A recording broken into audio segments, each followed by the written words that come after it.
Witchers like Geralt are main characters that can defeat anyone, but we also know there are Witchers that are just kinda general contractors, and we've seen many of them being defeated relatively easy. I mean, we ran into them in the game all the time, we've seen them in the books. The Witcher Order has existed for hundreds of years, and while their golden age is definitely past, there have been some documented that have legit been one of the most powerful beings to ever walk the continent, notable for defeating godlike beings. So let's take a look at all the ones that we know.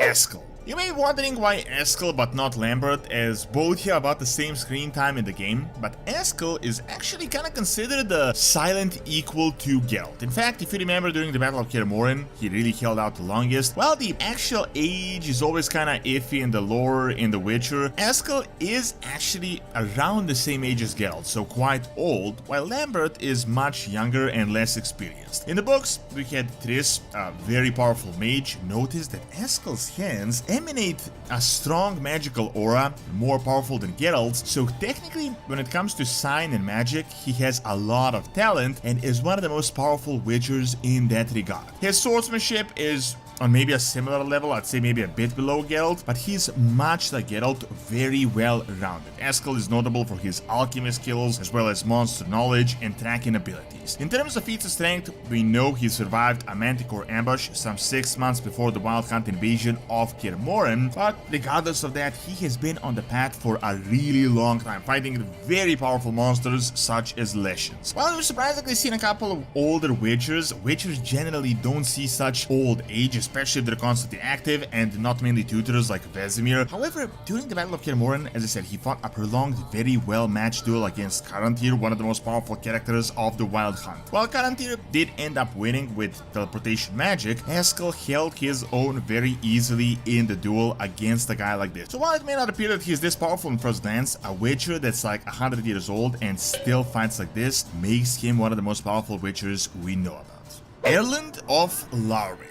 A relatively unknown character, but incredibly notable one. He is the founder of the School of the Griffin and lived through the golden age of the Witchers. In fact, he was one of the very first Witchers ever to survive the Trial of the Grasses, really a pioneer of the Witcher's trade. He's like the Vesemir, but of a different Witcher school, and he was something of a knight when it comes to his moral code, kinda similar to Geralt. His entire ordeal was using signs, so while Geralt uses sign as a supplement, Erland used them as his primary weapon. So he could really use art so hard that it could shatter stone walls, and his quench shields were legendary. He even used rare signs to counter high-level magic. He defended Kaer Seren, the Griffin Castle, against human armies and mages, and he actually wrote the guide on monster hiding, so literally the books Geralt and Vesemir learned from. In a famous battle, he defeated a Manticore that punched a hole through his chest. He hunted and defeated a higher vampire, which is a crazy feat for a Witcher. He defeated a Shaelmar, Cyclops of Ard-Skellig. He actually even slew a dragon, which Witchers generally avoid, and his ultimate fate is unknown, but he lived to a very long age. Still, this guy is essentially like the Geralt or the Vesemir that we never met.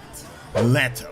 Leto of Galit, a Witcher unlike any other. While Witchers are generally known to be quick and agile, he's also quick and agile, but gigantic at the same time, which is unlike his school of the Viper that he comes from. As he struck a deal with the Nilfgaardian Emperor, he became an elite-level assassin and a so-called Kingslayer, a nickname he definitely earned. While he isn't as old as a lot of the Witchers on this list, he's definitely battle-tested and experienced. He's considered a tactical genius. He literally assassinated multiple kings, planning everything with surgical precision, from the actual deed to the escape and the planning. While he might be big and strong on first glance, a lot of people underestimate how agile he is, moving with like the fluid grace of a Viper. And also, as a Viper Witcher, he's a master in toxicology, creating specialized oils and poisons. He's also very proficient in signs, known for their high intensity, and he's specifically known for his quench shield being incredibly difficult to break. As opposed to a lot of the Witchers on the list that are knights in a way, Leto is a pragmatist, which is why he became an elite assassin.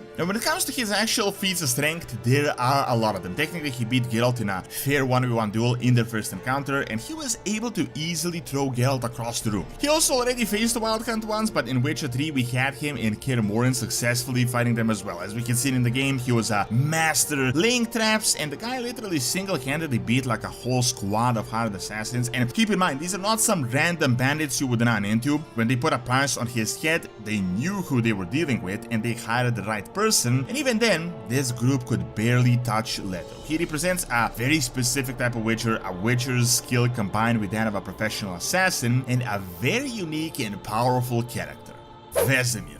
The famous Vesemir, considered to be the oldest Witcher ever that we know about. As I said, in the lore the actual age is never clear and we always have to speculate, but he's considered to be at least like 200 years old, but probably much older than that, and significantly older than Geralt. We know he witnessed the construction of Kaer Morhen in the 11th century, and Witcher 3 happens in the 13th century. Now, it is kinda unfair to use the feats of strength we had seen in the game, because by the time of Witcher 3 this guy's like 100 years past his prime, but Vesemir is legit one of the strongest Witchers ever. The main reason is that he lived through the golden age of the Witchers. As you may know, by Witcher 3, Witchers are mainly a relic of the past, as monsters barely even exist anymore, but when the Witchers were first created, monsters were all over the world, they were more powerful, and Vesemir, having lived through all of this, means he has significant combat experience. Despite being an instructor for a long time, statistically, Vesemir has an insane amount of actual combat experience, and not just combat, I mean, we're talking about lifting curses, alchemy, lore, and everything else. As I said, by the time of the game, Vesemir is near the end of his career, but even so long past his prime, he's incredibly strong. He's considered to be like a textbook of knowledge, knowing the weak spots of even extinct monsters, but he's also considered to be a fencing master. In the books, while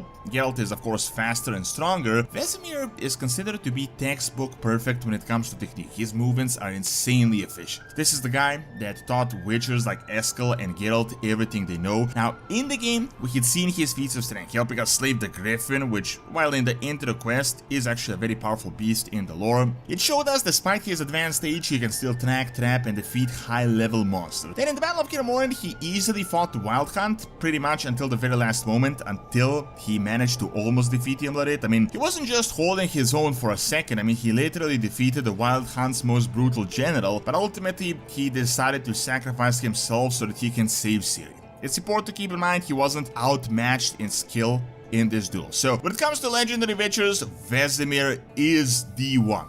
Geralt. So this one kind of feels a bit weird to even talk about, as this is the main character we play with, and it's obviously that he's overpowered due to the gameplay reasons, but even without the gameplay, Geralt truly is one of the most powerful Witchers to ever live. I mean, Geralt is like the jack of all trades when it comes to being a Witcher, but not like he's okay at everything, he's really good at everything. Specifically, the White Wolf didn't just survive the Trial of the Grasses, he showed such unusual resistance that he was selected for additional mutations, so he is way more mutated than a regular Witcher, making him stronger and faster.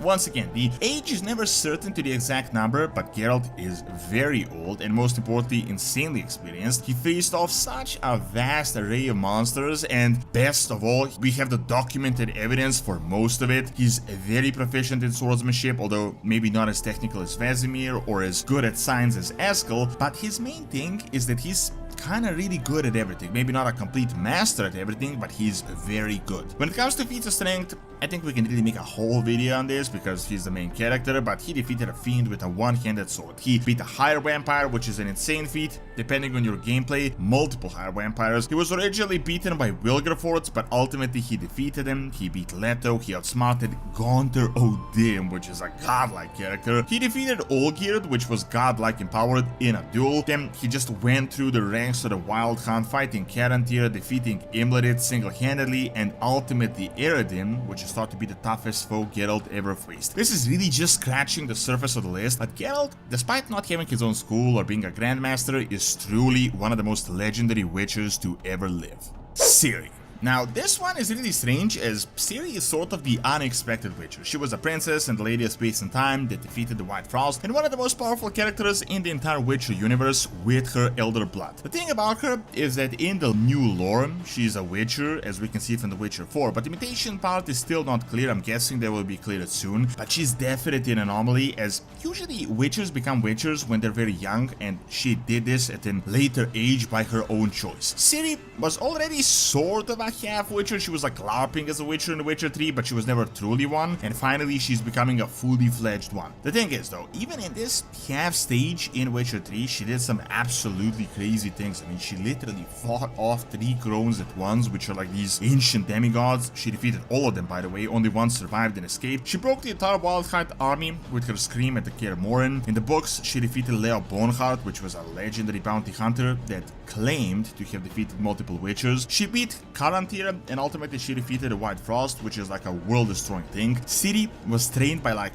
half the Witchers on this list I mentioned. She was trained in magic by Yennefer. She spent some time in the Elven world. Her abilities are unlike any other Witcher, with her blink and everything and literal magic, so not just Witcher science, she literally knows how to use high-level magic. We will see her true potential in Witcher 4, but lore-wise, she really is said to be the most powerful Witcher ever in the history of the continent. Thank you for watching. Check out everything that we know about the new DLC by clicking on the screen and subscribe to the channel for more videos like this. See you next time!